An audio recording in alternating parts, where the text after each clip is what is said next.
Admiral Crix of the Zorn Empire stood on the bridge of his flagship, the bureaucratic nightmare, staring at the holographic display with all four of his eyes. His tentacles twitched in anticipation as he reviewed the preliminary scan data of the unremarkable solar system they'd just discovered. The third planet looked particularly promising for conquest: standard atmosphere, decent resources, and signs of primitive civilization. "Supreme Commander of moderately important conquests," his assistant Plick announced, using his full title as required by Regulation 7249B. "I've completed the standard pre-invasion assessment form in triplicate." Crix's outer eyes rolled while his inner ones remained fixed on the display.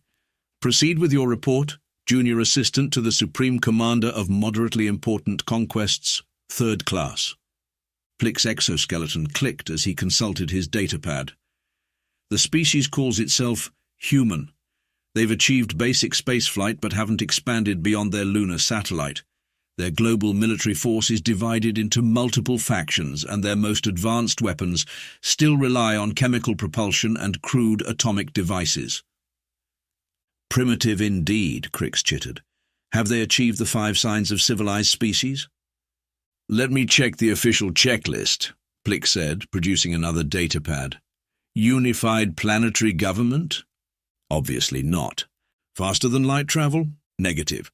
Telepathic consensus sharing? Highly doubtful. Tentacle development? They appear to have only 2 upper appendages, Supreme Commander."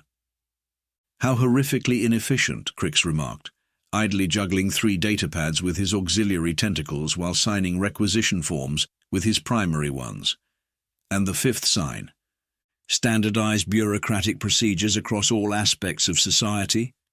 Crix's mandibles clicked in amusement. "Well, we can't expect too much from such a young species.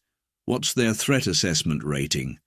Plick consulted a 3rd datapad, this one marked with the official seal of the Department of Threat Assessment and Paperwork Processing. According to the Galactic Conquest Difficulty Scale, they rank as a Class D civilization, suitable for standard conquest protocols with minimal resistance expected. "Excellent," Crix said, already imagining the modest promotion this easy victory would bring. Perhaps he'd finally earn the right to add "of the Outer Rim Territories" to his title. "Prepare the standard invasion paperwork, and don't forget Form X27Q this time. I'm still getting memos about that oversight from the Department of Proper Form Filing Procedures." "Already done, Supreme Commander," Plick said proudly, producing a stack of documents that reached his thorax. "I've taken the liberty of completing the pre-conquest environmental impact study, the declaration of hostile intent, mild, and the application for planetary restructuring permit." "Very good," Crix approved, noting how well his assistant had organized the forms by color, size, and number of required signatures. "And the mandatory waiting period? The standard 3 solar cycles as required by the Bureaucratic Code of Warfare, Section 12, Subsection 7, Paragraph 4, Subparagraph 2, Footnote 9. Crix settled into his command chair, allowing his tentacles to relax into their designated holders. "Excellent. Send the customary warning probe. Something simple, perhaps a crop circle or 2. We wouldn't want to overwhelm them with our superiority just yet." As Plick scuttled away to file the necessary paperwork for probe deployment, Crix gazed at the blue-green planet on his display. Such a simple conquest would be a welcome change from their last attempted invasion, where they'd had to retreat after discovering the target species had mastered the art of administrative filibustering. "Computer," he commanded, "begin recording official log, day 1 of operation." He paused, then continued with satisfaction. "Operation Primitive Acquisition. This should be the easiest conquest since we annexed that planet of non-sentient rubber trees." Little did Admiral Crix know, but he'd just made the greatest bureaucratic blunder of his career. He'd failed to file Form Z99X, Assessment of Species with Potentially Irregular Defense Mechanisms. It was an easy form to overlook, being filed under Miscellaneous Warnings About Weird Stuff in the Grand Archive of Potentially Relevant Documents. And humans, as the Zorn Empire was about to discover, were nothing if not weird. 3 solar cycles later, aboard the bureaucratic nightmare, Admiral Crix was discovering that humans had an annoying habit of not following proper invasion protocols. "What do you mean they shot down our warning probe?" he demanded, all 4 eyes fixed on Plick. "That's a clear violation of Section 3 of the Standard Victims Code of Conduct." "Well, sir," Plick said, nervously shuffling his data pads, "it appears they interpreted our crop circle message as, and I quote from their intercepted communications, some farmers' drunk teenagers with too much time on their hands." "Impossible. We followed the prescribed geometric patterns exactly as outlined in the Manual of Ominous Warnings, 47th edition." At that moment, the ship's communication system crackled to life. A surprisingly casual voice filled the bridge. "Yeah, hey there, alien dudes. This is Lieutenant Commander Dave Martinez of Earth's Unified Space Defense. Sorry about your probe thing. We kind of have a shoot-first policy when it comes to unidentified objects entering our atmosphere. No hard feelings." Crix's tentacles twisted in confusion. "This is irregular, Plick. What's the proper form for responding to an unauthorized casual greeting?" "Checking the manual now, Supreme Commander," Plick replied, frantically flipping through a massive tome titled Proper Responses to Improper Contact Attempts. "Hey, you still there?" Martinez's voice came again. "Look, if this is about the crop circles, we can totally pay for the damage. Though honestly, your circles could use some work. My kid's geometry homework looks more threatening." Crix finally found his voice. "This is Admiral Crix, Supreme Commander of Moderately Important Conquests. You will cease this informal communication immediately and submit to proper conquest procedures." "Oh man, you're actually trying to invade for real?" Martinez laughed. "Hold on. Let me get Dr. Matthews on the line. She lives for this stuff." Before Crix could protest this further breach of protocol, a new voice joined the channel. "Dr. Helen Mad Dog Matthews here, Chief of Unconventional Defense. I've got so many questions. First, how did you manage to make crop circles that perfectly align with the Fibonacci sequence? We've been analyzing them for days. Also, is that dubstep we're picking up from your ships? Because if you're into Earth music already, we should totally—" "Silence!" Crix thundered. "This is not how first contact preceding planetary conquest is supposed to proceed. Plick, deploy the intimidation fleet." "Deploying now, Supreme Commander," Plick confirmed, filing the necessary deployment forms while trying to ignore the continuing stream of casual conversation from Earth. The Zorn's finest ships moved into attack formation, their menacing shapes darkening Earth's skies in a display that had caused countless civilizations to surrender on the spot. "Neat!" Dr. Matthews exclaimed. "Hey Dave, are you seeing this? Their ships are arranging themselves in a perfect hexagonal pattern. The geometric implications alone—" Yeah, save the math lecture, Helen," Martinez interrupted. "But check out how they're positioning themselves right in the path of Project Boomerang. Should I give the order?" "Oh, absolutely. I've been dying to test it on something bigger than asteroids." Before Crix could demand an explanation for this bizarre exchange, several of his ships began reporting strange impacts. "Supreme Commander," his fleet captain called out, "the humans are launching primitive projectiles at us." "Engage defensive shields," Crix ordered smugly. No primitive weapons could penetrate their advanced technology. "Sir," the captain replied, sounding confused, "the projectiles, they're coming back around for a second hit, and a third. They're not stopping." On the command screen, Crix watched in horror as Earth's weapons, rather than being vaporized by his ship's shields, simply kept circling back for repeated strikes, gaining speed with each pass. His perfectly arranged fleet formation began to break as ships tried to evade the endless barrage. "Fascinating!" Dr. Matthews' voice cut through the chaos. "The kinetic amplification is working even better than our simulations predicted. By the way, we're recording all this for science. Hope you don't mind."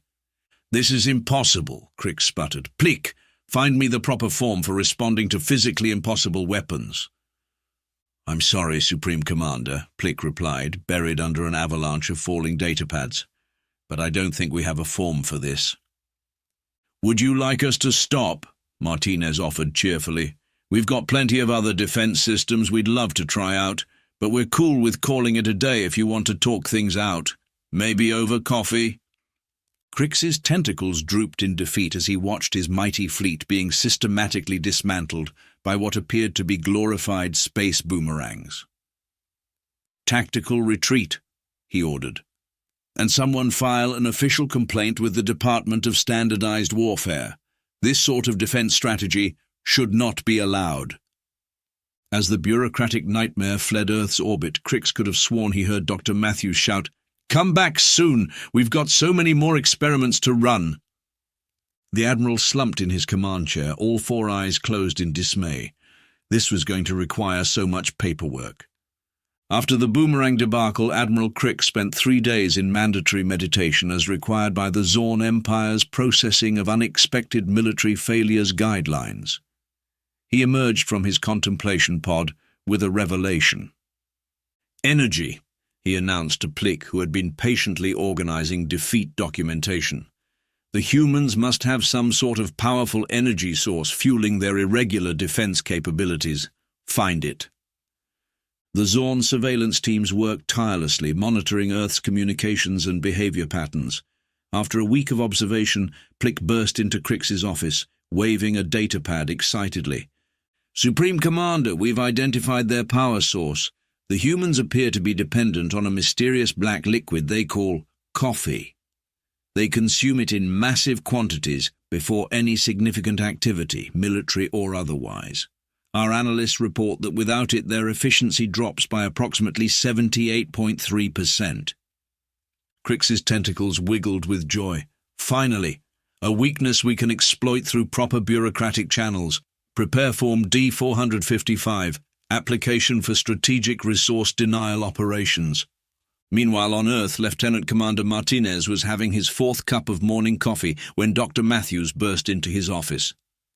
"Dave, our satellites just picked up unusual activity around every major coffee-growing region on Earth. The aliens are back." "Cool," Martinez replied, taking another sip. "Want some coffee before we deal with it?" "Already had 6 cups. I'm seeing through time." Above Earth's atmosphere, Admiral Crix initiated Operation Bean Denial. "Deploy the crop elimination rays. Target every coffee plantation on the planet. Without their precious energy source, they'll be forced to surrender." The Zorn ships positioned themselves strategically above Earth's coffee-growing regions, charging their agricultural disruption beams. What they failed to account for, however, was that their sensors had been calibrated for the wrong type of bean. "Sir," Plick reported nervously, "something's wrong with the targeting systems. They're locking onto every legume on the planet instead." "Minor detail," Crix dismissed. "Proceed with the operation." The rays fired, and for a brief moment every soybean, peanut, and lima bean plant on Earth glowed with an ethereal light. Then, instead of withering as intended, they began to grow. Rapidly, very rapidly. "Dr. Matthews," Martinez called over the emergency line, watching as giant beanstalks began spiraling up toward the Zorn ships. "Please tell me this is another one of your experiments." "I wish. This is way better than anything I've come up with. Quick, pass me that pot of dark roast. I need to document this." The Zorn fleet found itself entangled in massive growing vegetation, but worse was to come. The rays had an unexpected interaction with the coffee plants they did manage to hit. Instead of destroying them, they created a new, super-caffeinated hybrid species. "Supreme Commander," a panicked officer reported, "our ground teams made emergency landings and they found some of the mutated coffee beans. They thought they were emergency rations and—" Crix watched in horror as live feeds showed his troops experiencing their first coffee high. Zorn soldiers were racing around at unprecedented speeds, filing reports at a rate that threatened to crash the Empire's bureaucratic systems, and proposing increasingly radical reforms to their standard operating procedures. "Sir," Plick exclaimed, "Officer Zanak just submitted a proposal to reduce our standard forms from 12 copies to 3, and he used a non-regulation ink color." "The horror," Crix gasped. "Initiate Emergency Protocol 7B, mass withdrawal of personnel exposed to unauthorized efficiency-increasing substances." But it was too late. The affected troops had already organized a committee to streamline the withdrawal procedure, cutting the required paperwork by 60%. "I'm detecting unprecedented levels of productivity," Dr. Matthews reported gleefully. "Also, I think some of your soldiers just invented a new form of mathematical notation. Want to see?" "Negative," Crix shouted. "All units retreat before the efficiency spreads." As the bureaucratic nightmare fled once again, trailing giant bean vines behind it, Martinez and Matthews watched from their office window. "Should we tell them they missed all the energy drink manufacturing plants?" Martinez asked, starting his 9th cup of coffee. "Nah," Matthews replied, her coffee cup somehow already empty again. "Let's save that for their next visit. I've got some theories about how their rays might interact with monster energy." Back on his ship, Crix slumped over his desk, surrounded by incident reports. "Plick," he moaned. "Remind me to file an addendum to the known hazardous substances directory. Class 1 warning on this coffee thing. I'll add it right after I finish processing these 3,000 suggestions for procedural improvements submitted by our caffeinated troops," Plick replied, his own tentacles twitching suspiciously as he worked at unprecedented speed. "Did you know we could reduce our standard invasion timeline by 47% if we just consolidated the preliminary paperwork?" Crix's only response was to bang his head against his desk, dislodging yet another stack of forms. Back in Zorn space, Admiral Crix faced the most dreaded task in his career, a PowerPoint presentation to the High Council of Bureaucratic Warfare, explaining his failures. His tentacles trembled as he clicked to the next slide. "As you can see from flowchart 7B, he gestured to a hopelessly complex diagram, the humans appear to operate on a system we're calling organized chaos. They consistently succeed by failing to follow any reasonable protocol." High Councillor Vex's eye stalks quivered disapprovingly. "Do you mean to tell us they don't even file their defensive strategies in triplicate before implementing them?" "Worse," Crix replied. "They appear to improvise." A collective gasp echoed through the chamber, followed by the sound of several councillors filing forms for stress leave. "Nevertheless," Crix continued hastily, "I've developed a foolproof plan. We'll deploy our most rigid, by-the-book tactical unit, the 5th Bureaucratic Infantry Division. They're so procedural they file paperwork for filing paperwork." Meanwhile, on Earth, Dr. Matthews was giving her own presentation to the United Earth Defense Council, though hers involved significantly more coffee and hand-drawn doodles. "So basically," she explained, pointing to a sketch of what appeared to be a cat in a rocket suit, "I've figured out what drives them absolutely nuts. They can't handle anything that doesn't fit their classification systems." "That's why you requisitioned 3,000 rubber ducks?" Martinez asked, reviewing her latest procurement forms. "Exactly. Also, I needed them for my bath, but mostly for science."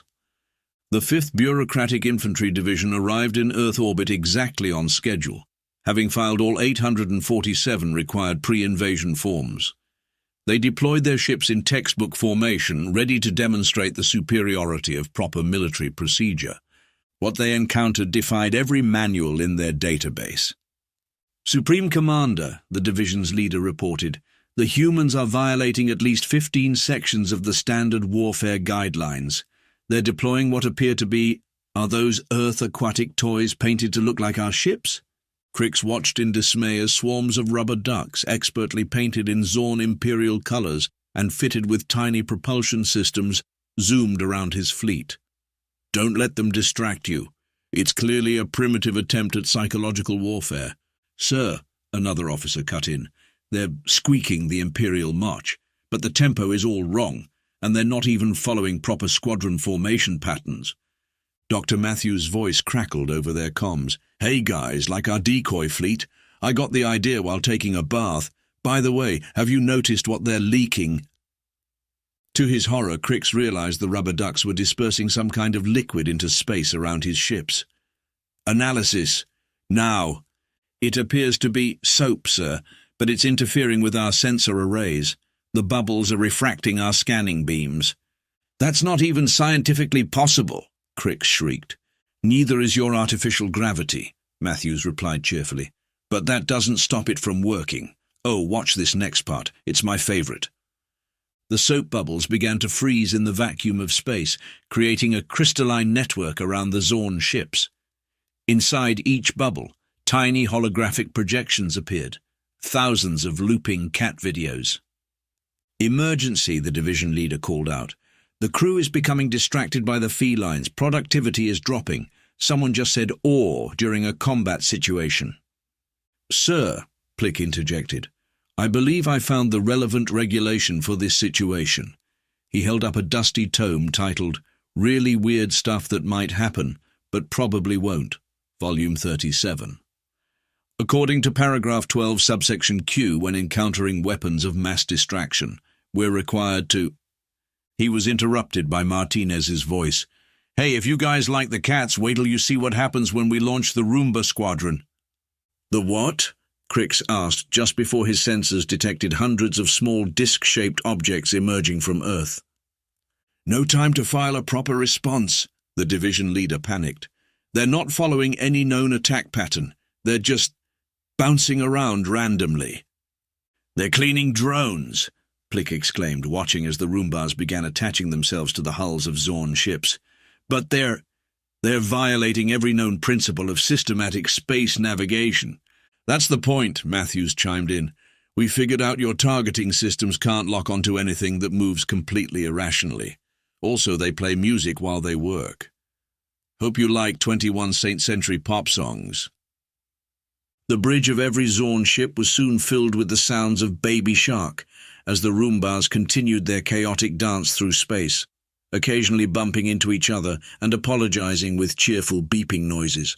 This is unprecedented, Crix wailed. How do we file combat reports when the enemy's tactics don't fit any known classification?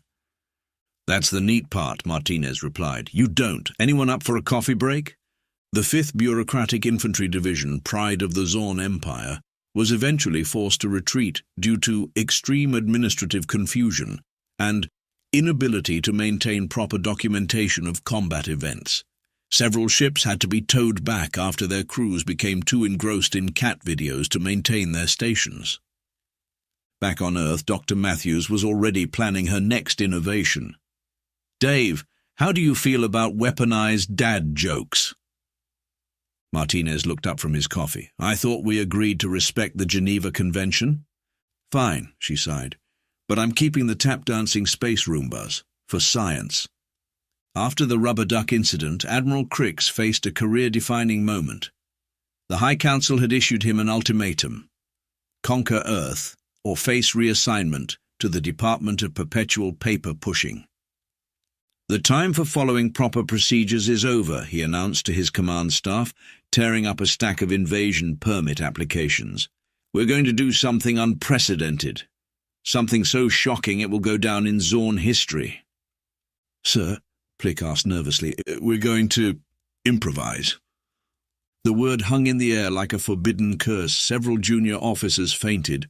On Earth, Martinez was introducing Dr. Matthews to the concept of a weekday morning without imminent alien invasion when their systems lit up like a Christmas tree. Holy quantum fluctuations, Matthews exclaimed, spitting out her coffee. They're back, and are they flying in a non-geometric formation? That's not regulation, Martinez noted, genuinely concerned for the first time. Think we broke them? The Zorn fleet descended upon Earth in complete chaos. Ships flying at random angles, no paperwork filed, not even a single crop circle warning. Admiral Crix had gone rogue. Attention humans, his voice boomed across all frequencies. We are no longer following the standard invasion protocols. Our actions will be completely unpredictable. Fear our spontaneity. Dr. Matthews and Martinez shared a look. Should we tell them? Martinez asked. Let's give them a minute, Matthews replied, recording everything for her research paper titled Aliens Attempting Human Tactics, a Comedy of Errors. The Zorn fleet's idea of unpredictability proved to be questionable. They tried playing their warning sirens in shuffle mode. They filed their attack forms in the wrong folders. One ship even turned its strobe lights on without filling out the proper illumination request. Behold our chaos, Crix announced as his ships performed what they considered a random attack pattern. but was actually a perfect representation of the Fibonacci sequence. We are now employing completely unplanned strategies that we planned very carefully. Oh, Matthews cooed. They're trying to think outside the box. It's like watching a kid learn to walk, if the kid was a massive bureaucratic empire attempting psychological warfare. Speaking of warfare, Martinez said, checking his tablet, remember that thing we weren't supposed to do because it might violate several laws of physics? Matthews' eyes lit up. The thing, but the ethics committee. Is it lunch? Dr. Matthews grinned maniacally. Initialize the thing. Across Earth, millions of people turned on their wireless devices, smart home systems, and gaming consoles. Every speaker, every screen, every digital device synchronized for one magnificent moment of coordinated chaos. The entire planet rick-rolled the Zorn fleet. What is this? Crix demanded as Never Gonna Give You Up blasted through every communication channel. Some kind of primitive sonic weapon? Sir, Plick called out, the crew is dancing without submitting the proper recreational activity forms. The carefully orchestrated chaos of the Zorn fleet collapsed into actual chaos as crew members found themselves involuntarily moving to the rhythm. Ships began to drift out of formation as their pilots attempted to moonwalk at their stations. This isn't how irregular warfare is supposed to work, Crix wailed, his tentacles unconsciously swaying to the beat. We were supposed to be the unpredictable ones. Oh, honey, Matthew's voice cut through the music. You can't out-weird the species that invented social media, reality TV, and competitive hot dog eating contests, but points for trying. This is a violation of the basic rules of engagement, Crix protested. Bold of you to assume we read the manual, Martinez replied. Now about those dance moves, you might want to file an injury prevention form. Your crew's attempts at the Macarena are getting dangerous. The final straw came when Earth's Memetic Warfare Division launched their secret weapon. Viral cat videos overlaid with screaming goat sounds, interspersed with clips of infomercials showing people failing at basic tasks. The Zorn fleet's computer systems attempting to categorize and file this assault of pure human randomness began to crash. Ships started spinning in circles as their navigation computers tried to calculate the logical pattern in Baby Yoda memes. Full retreat, Crix ordered, watching his mighty armada fall apart under the assault of humanity's collective weirdness. And somebody please stop Lieutenant Zix from trying to recreate that dance challenge video. Should we pursue? Martinez asked, watching the Zorn fleet flee in what they probably thought was a random pattern, but was actually a perfect conga line. Nah, Matthews replied, already compiling data for her next research paper. I think they've learned their lesson. Besides, I need to patent these weaponized memes before someone beats me to it.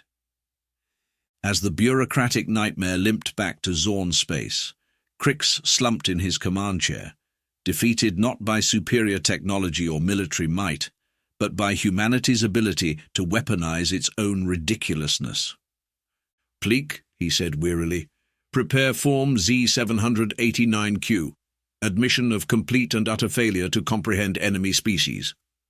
Already done, sir, Plick replied, trying to hide the fact that he was still quietly humming Never Gonna Give You Up. I took the liberty of adding a new category, Defeat by Cultural Warfare, subcategory Memes. Somewhere in the distance a goat screamed, lessons learned. One standard galactic year later, Admiral Crick stood before the High Council of Bureaucratic Warfare for the final time, presenting his comprehensive report, Understanding the Incomprehensible, a study of human defense mechanisms and why we should leave them alone. In conclusion, he said, gesturing to his final slide, which somehow incorporated both a pie chart and a picture of a cat riding a Roomba, I recommend officially classifying Earth as a Class X civilization, too weird to conquer. A new classification, High Councillor Vex sputtered. But we haven't created a new civilization class in 12,000 years. Do you know how much paperwork that would require? Less paperwork than another failed invasion, Plick muttered, still occasionally breaking into spontaneous dance moves when stressed. Meanwhile, on Earth, Dr. Matthews was giving her own presentation to the United Earth Defense Council. though hers featured significantly more explosion footage and coffee stains. "So basically," she explained, pointing to a whiteboard covered in mathematical formulas and doodles of aliens doing the Macarena, "we've successfully weaponized human unpredictability. Our greatest weakness turned out to be our greatest strength." "And the coffee-powered beanstalks?" someone asked. "Those are still growing," Martinez replied. "We've had to issue warnings to low-orbit satellites. On the bright side, the International Space Station hasn't had to pay for coffee in months. They just open a window." Back in Zorn space, the High Council finally reached a decision. Earth would indeed be classified as Class X, with a special addendum: approach at your own risk. Side effects may include administrative confusion, unexpected dancing, and caffeine addiction. But the story didn't end there. 6 months later, the first official cultural exchange program between Earth and the Zorn Empire began. It turned out that once they stopped trying to conquer everything, the Zorns were actually pretty cool. Dr. Matthews was appointed Earth's ambassador of weird science, a position she created and insisted on despite numerous protests about the title's professionalism. Her first act was to introduce the concept of casual Fridays to the Zorn bureaucracy, causing a minor revolution in dress code regulations. Martinez established an interstellar coffee shop chain called Star Jumps, which became infamous for serving Earth's most potent caffeine concoctions to unsuspecting alien species. The resulting productivity spikes across the galaxy led to the formation of Bureaucrats' Anonymous support groups. Admiral Crix, much to his surprise, found himself promoted to Supreme Commander of Understanding Bizarre Things That Probably Shouldn't Work, but somehow do. His office, now decorated with rubber ducks and cat posters, became a mandatory stop for any alien civilization considering Earth invasion. "You see," he would tell potential invaders, showing them footage of the infamous rubber duck battle, "the humans appear to operate on a principle we call calculated ridiculousness. They've somehow turned their complete disregard for proper procedure into a legitimate defense strategy." Most visitors left his office looking confused but convinced, especially after he showed them the classified footage of the tap-dancing Roombas. Plick, now senior assistant to the Supreme Commander of Understanding Bizarre Things That Probably Shouldn't Work but Somehow Do, still maintained his love of proper documentation. However, he developed a habit of adding small doodles to official forms, claiming it helped prevent administrative monotony. As for Earth, well, its reputation spread across the galaxy. Other civilizations began studying human culture, trying to understand how a species could be simultaneously so chaotic and so effective. Several alien research papers were published with titles like "The Strategic Advantage of Not Having a Strategy" and "Memes, the Ultimate Psychological Weapon." The Galactic Standard Encyclopedia updated its Earth entry to read, "Mostly harmless, but incredibly annoying when provoked, known for weaponizing literally anything, including cleaning devices and waterfowl-shaped bath toys. Approach with caution and a sense of humor." And somewhere in deep space, a fleet of coffee-powered maintenance Roombas continued their eternal dance, still playing Baby Shark on an endless loop, a testament to humanity's unique approach to galactic defense. Dr. Matthews had the last word, as she usually did during her acceptance speech for the Nobel Prize in Extraterrestrial Relations. "In the end, we didn't need the biggest guns or the fastest ships. We just needed to be ourselves weird, unpredictable, caffeine-addicted creatures who turned confusion into an art form. Also, has anyone seen my rubber duck army? I'm pretty sure they've achieved sentience and are planning something." The galaxy would never be the same, but maybe that was for the best. After all, what's the point of interstellar civilization if you can't have a little fun with it?